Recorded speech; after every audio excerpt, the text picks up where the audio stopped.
Are you a dummy? Do you have a complicated relationship with your dad? Do you like zombies? Well, boy, do I have something just for you. Last of Us has it all, and now it's being served to us on a big HBO-shaped silver platter, which is awesome. Well, I consider myself a bit of a dummy, just like you. So I'm here to explain to you what the heck happened in a way that your dummy little brain can understand. You're welcome. That way, you can be the annoying guy in the group that's like, that house is on the left side. It's supposed to be on the right side of the road. This is garbage. I hate it. Throw it away. Our story starts in 2013. We're dropped in Austin, Texas, where we're introduced to Joel and his daughter Sarah on his birthday. It's insinuated that Sarah's mother dipped out when she was a baby, leaving Joel to fend for himself as a single father. Joel works as a carpenter alongside his brother Tommy, and although he seems to be gone for long hours of the day, him and Sarah appear to have a pretty good relationship. We get a heartwarming moment where Sarah re-gifts Joel's broken watch to him, now fixed, and then he carries her upstairs to bed. While Sarah rests her tiny, perfectly rendered head, a parasitic fungus is about to change the world as she knows it. This fungus is actually based on a real-life parasitic fungus that targets ants. If you're so smart, then why don't you pronounce it? Smart guy, big smart science guy with the big giant science brain. What it does is it convinces the ant to leave its home, find somewhere humid, crawl up as high as it can, sink its teeth into the north side of whatever it crawled up on, and then just wait to die. After the host has died, the fungus sprouts a thing out of the top of his head, and then that thing explodes and it just sends a bunch of spores down on all of its friends and family, and then it just starts the cycle all over again. Sarah and Joel are quickly confronted by their neighbors that have been infected with this fungus called cordyceps. Jimmy, just stay back! They flee alongside Tommy in his truck, passing by others who are frantically leaving the city. You have any idea what's going on out there? I got some notion. As they try to pass through town, though, things quickly take a turn for the worst. Tommy and Joel, who is forced to carry an injured Sarah, try to make their way to safety, dodging freshly infected people left and right. Tommy stays back so the two can escape. Go! You got Sarah! And Joel rushes out into the trees, hoping to find safety. It's okay, baby. We're safe. For a brief moment, it seems as if the two have been saved, but what actually happens is we, the viewers, are about to get our fucking hearts ripped out. Shit. Listen, I know this hurts me. You're gonna be okay, baby. Stay with me. Fast forward to the year 2033, or if you're watching the show, 2023. We're shown a dark and dreary post-apocalyptic world where Joel, who is a little bit grayer, but still just as smashable, has traded carpentry out for smuggling. Tommy seems to be out of the picture, and it's insinuated that him and Joel had a falling out, but Joel is accompanied by a character named Tess, who he might be f***ing, but we don't know, and they kind of insinuated in the show, but they don't really talk about it in the game. I want to break down the different factions within this game, because dummy, we've got the Fireflies, and we've got Fedra. Fedra is what's left of the US government after they declared martial law. They've got control of most of the quarantine zones, and they're basically just ACABing the shit out of everybody. The Fireflies are a revolutionary militia group led and established by a character named Marlene. Basically, Marlene got tired of the way Fedra was running things, and she girl-bossed her way into establishing the Fireflies to fight against them. The Fireflies are also working to establish a vaccine for cordyceps. A little bit of a side note, Tommy had joined the Fireflies, and this created a little bit of a rift in between him and Joel. Eventually he left though because he felt the Fireflies were getting a little bit too intense, so he joined a woman named Maria, and they created a safe haven in Wyoming. Tess gets jumped by a guy named Robert. Apparently Robert stole guns from them and sold them to the Fireflies, and Tess was like, That is a stupid idea. So Tess and Joel set off to find their guns, and they run into Marlene. Marlene makes them a deal. I need something smuggled out of the city. That something is our other main character, Ellie. At this point, Tess and Joel are totally unaware, but Ellie is entirely immune to the cordyceps fungus. They agree to escort Ellie out of the city to the capital, where they'll meet another group of Fireflies and hand Ellie off. As they're leaving the city, they're ambushed by two Fedra military members, who subject them to CBI scans. Ellie panics, and she stabs the soldier with her switchblade, and Joel and Tess are forced to kill the two soldiers. Joel and Tess pass their scans, but Ellie, although immune, is still technically infected, fails hers. Ellie is forced to reveal that she was bitten 3 weeks prior and is immune. I swear. And the Fireflies are transporting her because they think she might be a key to finding the cure. Oh, Jesus. Joel is skeptical, but Tess convinces him to push on. After running from Fedra, fighting multiple hordes of infected, they arrive at the capital. But oh no, not a plot twist that'll set the whole storyline into action. All the Fireflies that they were supposed to meet have been killed, and Fedra is right on their little tushies. Tess reveals that on the journey she's been bitten, so she stays behind for one last good fight against Fedra while Joel and Ellie escape. She urges Joel to go find his brother Tommy in Wyoming because he might know where the Fireflies are. Once Joel and Ellie reach a safe place, Joel sets a hard boundary with Ellie. Here's how this thing's gonna play out. You don't bring up Tess. Ever. Matter of fact, we just keep our histories to ourselves. Joel explains that they're gonna go find an old acquaintance named Bill because he owes Joel a favor, and he could give them a car which would help getting to Wyoming a whole lot faster. The only backstory that we get of Bill is that he survived the post-apocalyptic world with his partner Frank. It's never fully confirmed in the game whether Bill and Frank are platonic partners or romantic partners, but you do find a letter that Frank left for Bill after he died, and Well, fuck him. Also, Ellie finds some male pornographic magazines in Bill's safe house. Oh, why are these all stuck together? Shortly after Joel and Ellie leave Bill and the car that he gave them, they get ambushed in Pittsburgh. They escape on foot and they run into two brothers named Sam and Henry. They agree to work and travel together. Could help each other. Because Henry is taking his little brother Sam to find the Fireflies with the intention of joining them. Their travels are cut short though, because as soon as the bandits catch up to them, Henry and Sam completely abandon Joel and Ellie to find safety. I'm sorry. We're leaving. What the fuck, Henry? To escape from the bandits, Ellie and Joel end up jumping off of a bridge. Ellie never learned how to swim, and Joel whacks his head, but somehow they both end up on the beach with Sam and Henry. Hey you, we're alive. Joel, understandably, gets a little spicy and pulls a gun on Henry for abandoning him and Ellie. He left us to die out there. But Ellie explains that Henry and Sam pulled them from the waters and saved them. Joel chills the fuck out a little bit, and the four make their way to an abandoned radio tower to stay the night. They talk about a time before the outbreak, and specifically about Harley Davidsons. Okay. Sam and Ellie have an existential conversation about what happens when you die. As Ellie leaves Sam alone in his bedroom, he reveals to us that he's been keeping a secret. The next morning, Sam emerges from his zombie cocoon, fully metamorphosized, and he attacks Ellie, and Henry's forced to shoot his own brother. Henry turns the gun on Joel, and then he turns the gun on himself, and our two main characters arrive in Jackson, Wyoming, and Joel is reunited with his brother Tommy. Tommy. They hug, and it's really cute and heartwarming, and then Tommy introduces them to his wife, Maria. Tommy and Joel have a private meeting where Joel tells Tommy about Ellie's immunity and tries to convince him to take Ellie the rest of the way to the Fireflies so that Joel can go back and get the payment from Marlene. Tommy isn't keen on the idea, and it kind of seems like there's still a little family drama that needs to be dealt with, but before they can resolve anything, bandits attack the settlement. After the bandits are dealt with, Tommy and Joel rush to find Maria and Ellie, and Tommy witnesses Joel, who's built a connection with this kid, and Tommy's like, okay, I will take her the rest of the way to the Fireflies. Maria gets real pissed about this, and also Ellie's overhearing the conversation, and she's like, fuck you, guy. I thought that we were friends. You're just delivering me like a Domino's pizza. So she goes and steals a horse, and she pieces out. Which way? Joel and Tommy pursue her on horseback, and they find her nearby in an abandoned ranch home. Joel finds Ellie upstairs, and she immediately pokes the softest spot she could possibly find on him. I'm sorry about your daughter, Joel, but I have lost people too.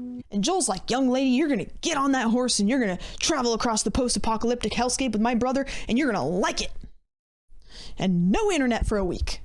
But the bandits, in their spectacular ability to ambush emotional scenes, catch up to them. Joel, Ellie, and Tommy escape, and Joel shows us that he's not such a cold-hearted but sexy man, and he tells Tommy that he's gonna take Ellie to Colorado to find the Fireflies himself. And once Joel and Ellie reach Colorado, no Fireflies. But apparently everybody in this franchise likes the sound of their own voice, because they find a recorder that says they've taken the Fireflies and moved them somewhere else. But what's that noise? A bandit ambush? Fireflies? Get down. Nobody could have expected this. But this time, Joel and Ellie are not so lucky. In a scuffle with a bandit, Joel gets pushed over a banister and gets turned into a sexy shish kebab, impaled by a steel beam. And there's no jet fuel in sight. Ellie girlbosses a little bit, and the two escape on horseback, but things are looking grim for Joel. Shit. Ellie is seemingly alone and has leveled up to hunter-gatherer, but she's in Colorado where the environment is not forgiving and there are things worse than zombies lurking in the shadows. The thing is cannibals. After 360 no-scoping a deer, she tracks it down where she runs into two men who just want to talk, and that's definitely not ever a red flag. Any sudden moves and I put one right between your eyes. They identify themselves as David and James, and they try to barter with her supplies for the deer. Ellie hastily jumps at the opportunity to secure antibiotics for Joel, who's laying on the basement floor of a random house trying to survive. Kind of like me after Labor Day weekend in 2014. David sends James to get the antibiotics, and Ellie forces David to give her his rifle. The two are, you guessed it, ambushed by zombies. David pulls a secret gun out of his asshole. You had another gun? Sorry. And the two are forced to COD zombies the building that they're in together to survive. Once safe, David reveals that he's not a good guy. The bandits that they killed at the university were David's pals, and he's kind of bummed about it because there was kind of a lot of them. James returns with the antibiotics, David gives them to Ellie, and he's like, Bye, have "All a right, great time." catch you later." Could David be a good guy? Could Joel and Ellie have finally caught a break in this cruel, cold world? Ellie gets back to Joel, shoots him full of antibiotics, and then realizes that she's been tracked. Ellie leaves Joel, who now has a belly full of those sweet, sweet antibiotics, and tries to lead the bad guys away. She rides off on horseback, but the bandits shoot the horse, and she's forced to travel on foot. She's caught up to by David and knocked out, and surprise, he's a cannibal. She wakes up to James going all chef's table on a human body. David tries to befriend her, but she breaks his little fingy, and he's like, "All right, we're turning you into a post-apocalyptic Lunchable." Back at the house, Joel has been miraculously revitalized by the power of modern medicine, and he takes off to find Ellie. Ellie, right before being turned into little Ellie sliders, shows the cannibals her bite mark and tells them that she's infected. Roll up my sleeve. The two cannibal men go all surprised Pikachu, and she uses that opportunity to stab James in the neck and escape. David catches up to Ellie in an abandoned Five Guys. They struggle for a bit, and then Ellie gets hold of a machete nearby and starts just hacking at David, and she's hacking at him, and she's crazy, and she's going crazy. And then Joel shows up and he grabs her and he's like, "Ellie, stop! Ellie, stop! My baby girl!"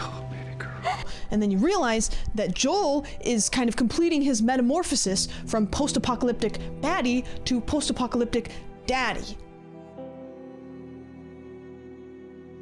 The two have arrived in Salt Lake City, and you can see St. Mary's Hospital off in the distance. Joel seems to have a general warmth to him, but Ellie seems far away and distant from the traumatic events back in Colorado. They make their way through the campus, and then we get to experience a scene that quite literally made me fall back in love with video games. I used to play PlayStation 1 and PlayStation 2 all the time when I was a kid, but when I got to high school age, I was too busy posting on MySpace and making out with my boyfriend under the bleachers.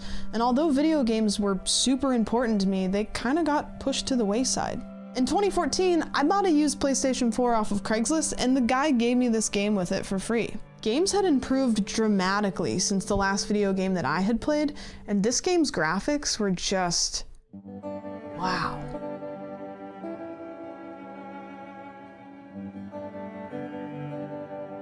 Joel has a moment of reflection, and he asks Ellie if she wants to return to Tommy and Maria's safe haven and just be done with all of this. But Ellie insists that she wants to see it through. The two make their way through an underground flooded subway tunnel full of infected, but when a bus that's lodged in the tunnel comes loose, the two are whisked away with the current. Joel manages to get Ellie to a safe spot and tries to resuscitate her, but they're approached by Fireflies. She's not breathing. The Fireflies urge Joel to freeze and put his hands up, but Joel's in peak dad mode right now and he ignores them. Welcome to the Fireflies. Marlene welcomes him to the Fireflies and assures him that all is well and that Ellie is all right. Which is kind of weird because we're right in time for a climactic ending. Joel asks to see Ellie, but Marlene informs him that she's being prepped for surgery. What the hell do you mean, surgery? The doctors tell me the cordyceps, the growth inside her, has somehow mutated. It's why she's immune. Once they remove it, they'll be able to reverse engineer a vaccine. The only issue with that is that that means they'll have to remove her brain. You know, that little thing that we need to walk and talk, and the thing that makes us text our ex at 3 a.m. Marlene leaves and Joel is held at gunpoint, but Joel does what he does best. He shoots him in the dick, and then he shoots him in the dick again, and then he shoots him in the head. He makes his way through St. Mary's Hospital in peak Joel mode until he finds Ellie, who's unconscious, 3 surgeons looming over her. Joel shoots one of the surgeons and then carries Ellie out of the hospital, where he's met by none other than Marlene. Marlene urges Joel to leave Ellie with the Fireflies. She expresses that it's what Ellie would want, to sacrifice herself to save humanity. And you know it. We switch to a shot of Joel driving away from the hospital, seemingly alone. A few moments later, we hear sounds of Ellie in the back seat, coming to after the anesthesia. What the hell am I wearing? Just take it easy. Drugs are still wearing off. What happened?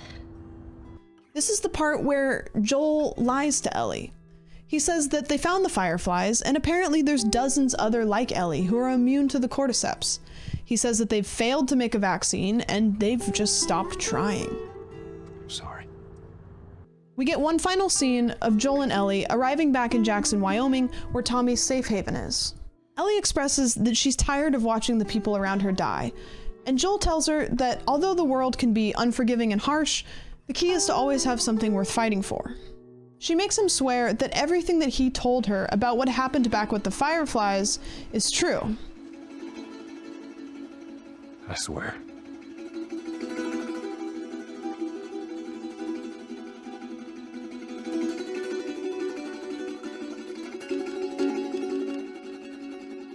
Okay. Last of Us is a love story.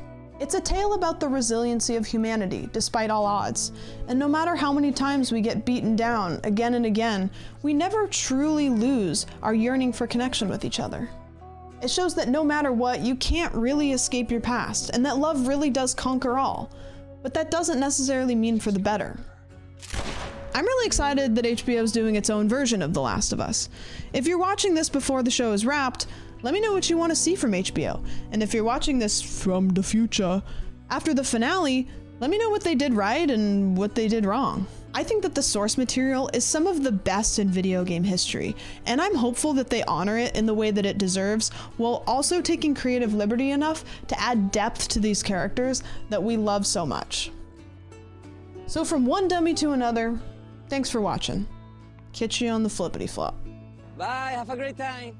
Do you guys know that PhD stands for pretty huge dummy? That's you.